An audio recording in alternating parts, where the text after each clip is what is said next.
Hi, this is Ed back again with another supporter video. Thank you all for your support on Patreon, Steam It and Subscribestar. You keep this channel going. There'll be another video the day after tomorrow. I've been away a week, but I have been researching this in the meantime. Hopefully you'll find this pretty interesting. I did, and I do have some takeaways at the end of the video as we go into 5 things from the Admiral Wilson leaks. So let's just really get into it and set some context here for number 5. This is really a bit of a firestorm in the UFO community. I've never seen Richard Dolan, prominent UFO researcher there, so excited by some leaked documents, calling it the Admiral Wilson leaks and also the leak of the century. So what's going on? So let's just provide some context to what's happening before we get into it. Richard Dolan is one of the most prominent researchers. So I don't follow that many researchers, but I'm aware of the field. I've been researching UFOs probably since the early 90s, so I know quite a lot about the subject. One of the interesting researchers, or one that's interesting to me, is Richard Dolan. He is an academic, a historian, and he knows a lot about the subject. He talks about all kinds of things from UFOs to censorship, but UFOs is his main beat.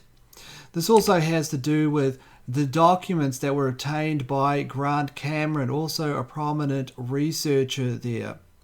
They're called the Wilson leaks. Here, for context, is Thomas R. Wilson, who you'll see referred to in the transcript. He is 73 years old, very high up, former director of the Defense Intelligence Agency.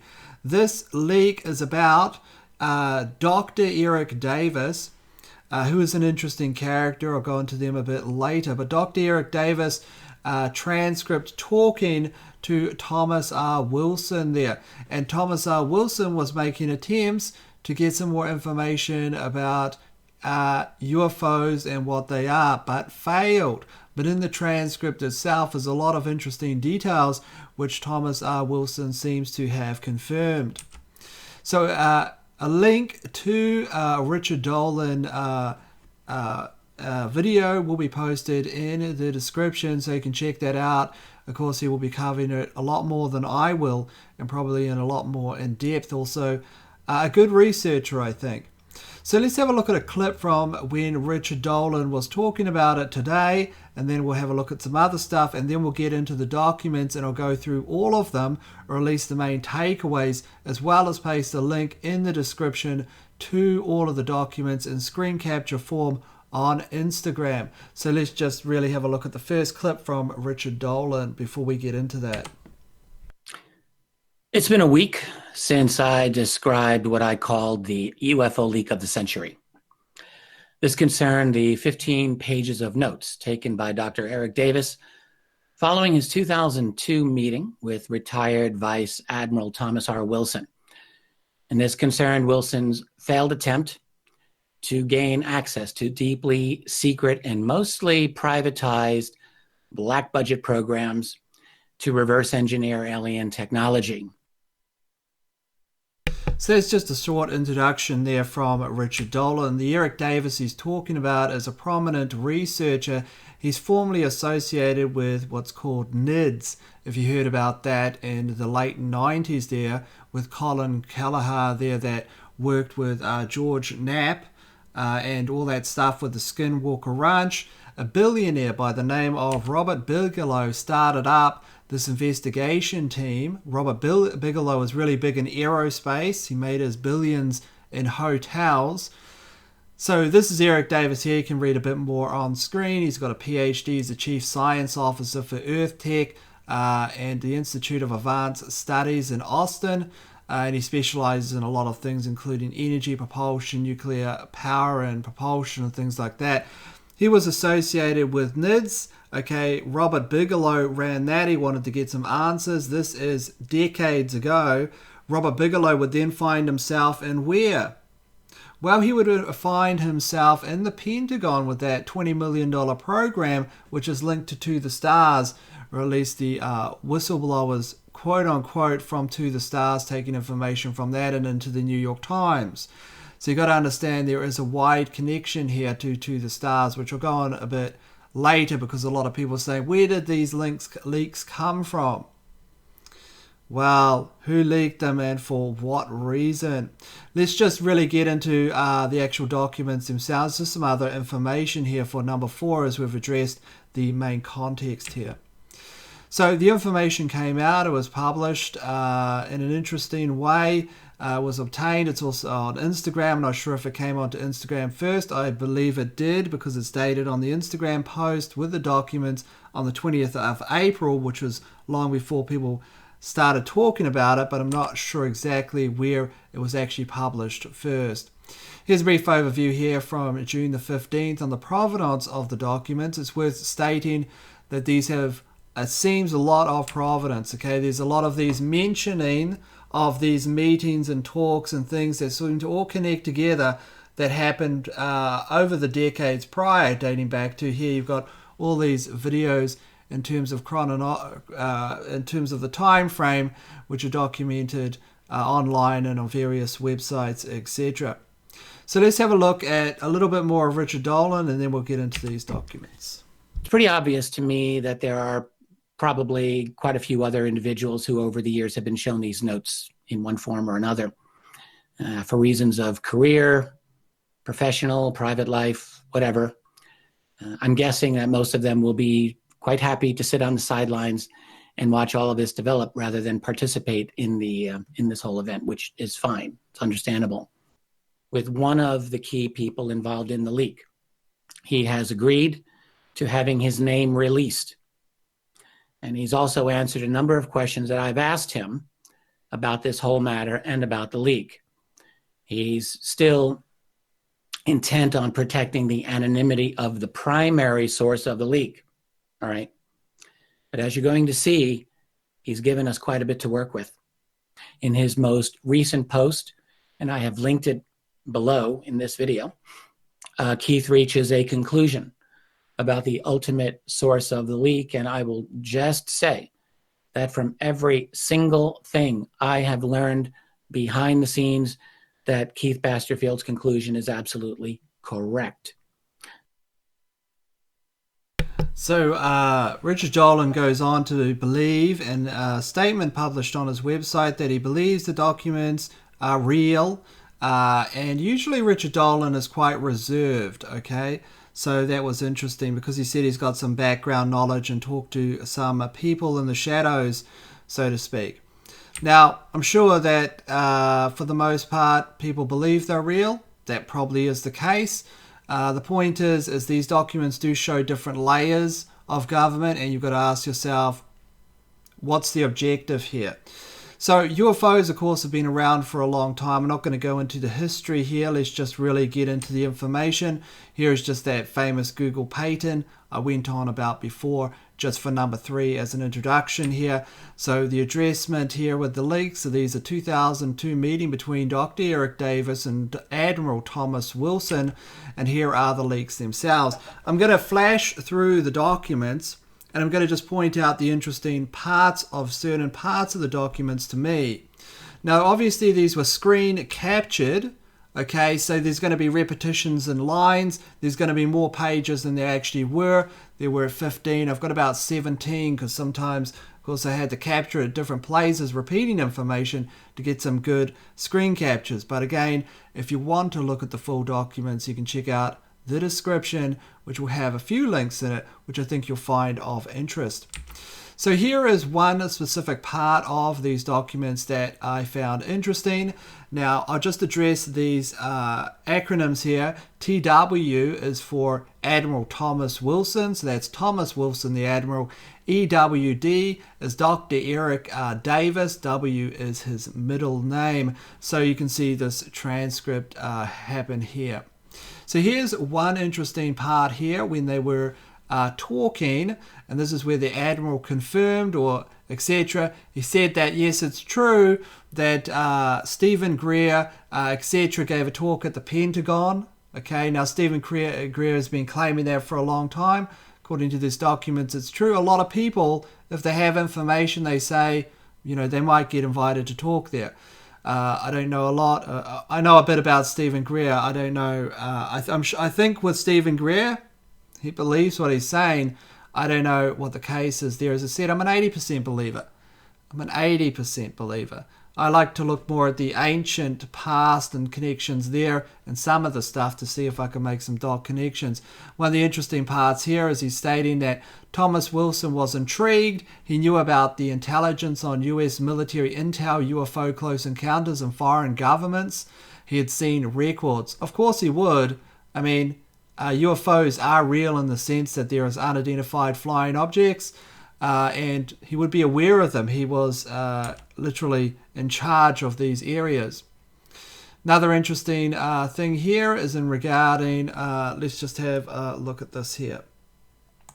So this is when he's talking about these different entities and not SAP programs, but something different even than that. And he's stating there that the SAP programs themselves have, or contractors, have alien hardware.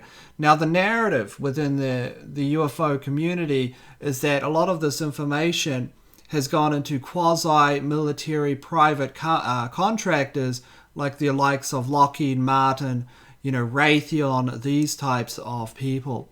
It's not stayed directly under the purview of the military itself. Why? Because those places have a certain type of leeway that a government structure would not have. Plus, they have obviously a lot of advancements in scientists and people like that and technology. They are huge corporations with a lot of money. So a lot of the stuff has been moved into here. Here's one of the letters which was referred to prior. You can read through that yourself. And this was directed to Dr. Eric Davis. These are in order, so this letter was posted in the middle. I'll go back to there in case you want a bit longer to read the letter, and I'll just hold it for a couple of seconds there before I go on. Might save you the time and checking out the Instagram, or if the Instagram is defaulted or taken down for some reasons. I can't think of a reason why it's not like this information is well, to me, it's not like it's groundbreaking. I would have to hear it from the Admiral himself in some kind of taped interview before I believed it, but it could absolutely be true. Nonetheless, it is interesting. So let's go past the letter here from William Miller, which was referred to prior. Here are some more screen captures. Again, you can read these on screen. And here's the other one as well. So here we are on still number 5, which was prior as well, but it's capturing a different set of information here. Here's Thomas Wilson stating, wouldn't talk to the press, to groups or media, etc.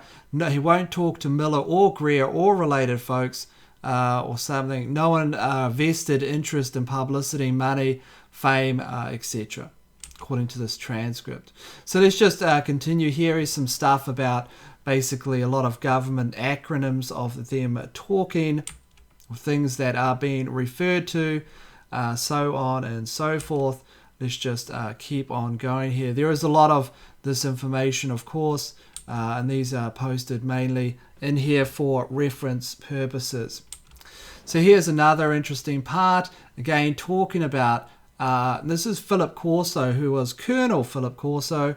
And this individual was interesting because I think in the late 90s, unless my memory is mistaken about the exact dates, Colonel Corso wrote a book called The Day After Roswell, which I have read several times. I did find it interesting, but for a long time, a lot of people were stating that it was a hoax, the hoax of the century. That was the mainstream media's perspective. Even some people in ufology were stating that they didn't believe it was real.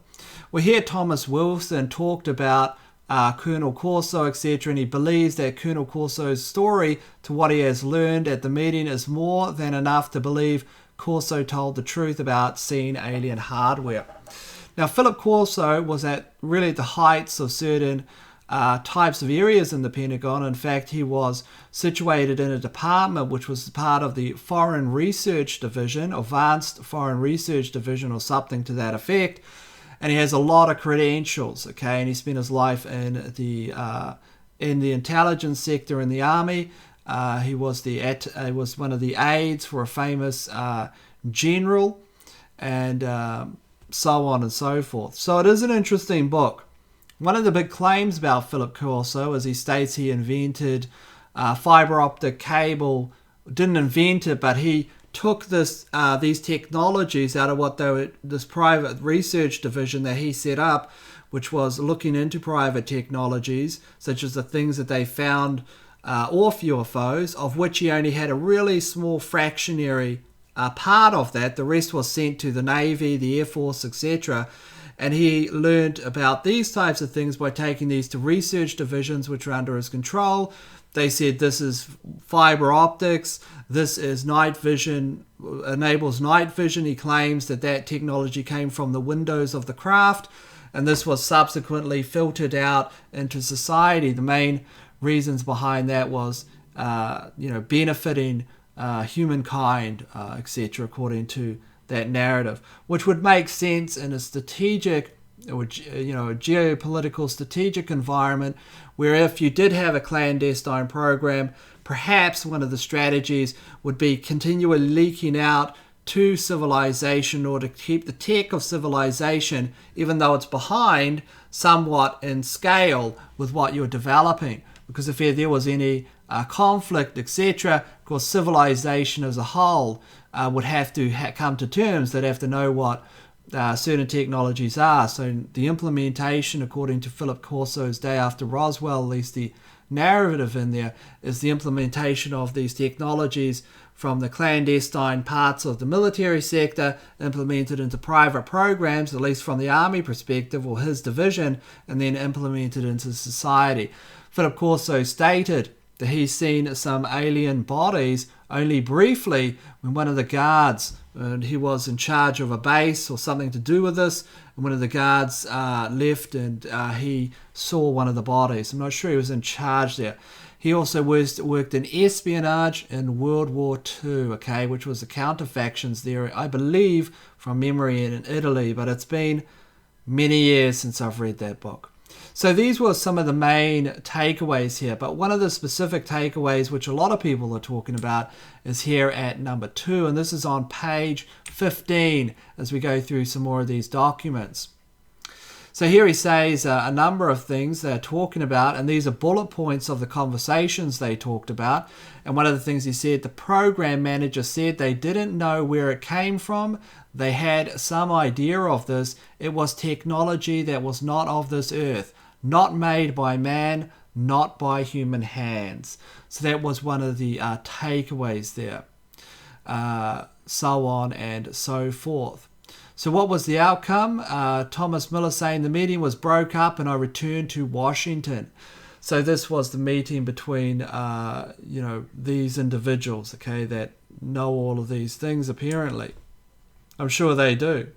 So here was another interesting takeaway. Before the last week of June 97, they told me, this is Thomas talking about himself, Thomas Wilson, Admiral there, that they were sustaining the contractor, that I was not to immediately drop the matter and let it go, that I was immediately to drop the matter and let it go. Forget about this, as I did not have a purview over the project. It didn't fall within my oversight, etc. I became angry, started yelling when I should have kept my mouth shut. Okay, so on and so forth. This individual seems to be working behind the scenes with Stephen Greer and William Miller there, as you can see by the transcript there. So it pretty much goes on about that, but this is what they are really big on, stating that this is a whistle blow, and it really does show this. There are, of course, memos and declassified documents that directly refer to UFOs as well, that predate this by a long time, as well as you've got the Condon report, which was done, the French Condon report, which was done in regards to ufology. I mean, there's some big projects and some, I think, strong evidence than a transcript.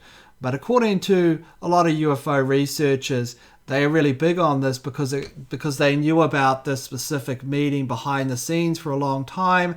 There were certain people talking about it. So that for them adds validity, whereas the common person or end user like me, I don't have that background of connected people and shadows. So to me, it's just judging it on the transcript itself. So here's the interesting thing about all this, okay? This is all coming, as I said, around the same time with all of these types of things for number one. Eric Davis, as I went on, I just want to reiterate this. Eric Davis is rather famous, and of course he spent decades working with Robert Bigelow. And as I stated, Robert Bigelow, if you just do a Google, is linked to what? Where's the aerospace magnet, which was involved in the operation of this program in order to track unidentified objects, which has been referred to constantly in the New York Times. Okay, he's directly connected to that. That guy is directly connected to this. What came out of that was To the Stars Academy, which is directly connected to all of this. They're all the same individuals. So what you have here is timed leaks. Evan Harold Puthoff is mentioned within that conversation. Howard Puthoff is directly from To the Stars Academy. He was in charge of the remote viewing programs back in the days. I mean, it's all connected. To the Stars Academy, so on and so forth. All these articles about UFOs and new craft being developed. The History Channel literally is happening with all this new series, which strangely, if you watch Unidentified, is taken extremely seriously. Okay, so the way that they've constructed Unidentified on the History Channel is if they're talking about, you know, some event that everyone knows happens. It's just there's a formality that has never been there before in any kind of coverage of UFOs, but is here for the To the Stars Academy group, which is plugged in to the upper echelons of all these types of things. I mean, the people involved in the To the Stars Academy, including Steve Justice there, who ran Lockheed Martin, okay, massive division of Lockheed Martin, it's part of To the Stars Academy.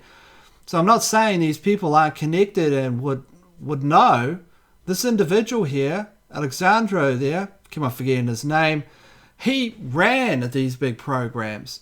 I mean, the people connected, Chris Mellon there, you know, is right up the echelon of the CIA. He's the person with the black suit and the suitcase. They're all into the Stars Academy, which is very odd. It seems like Tom DeLonge has been added to it. Hey, maybe it happened just like Tom DeLonge said. I don't know. The fact is, the takeaway from this is what there has been is a major change in the perception of UFOs. That is what has been targeted by the mainstream now, to change the perception of it. And what you have here is these programs that are coming out exactly at the same time as these leaks. Exactly as the same time as some other leak or video. Now maybe there's a real disclosure program coming on.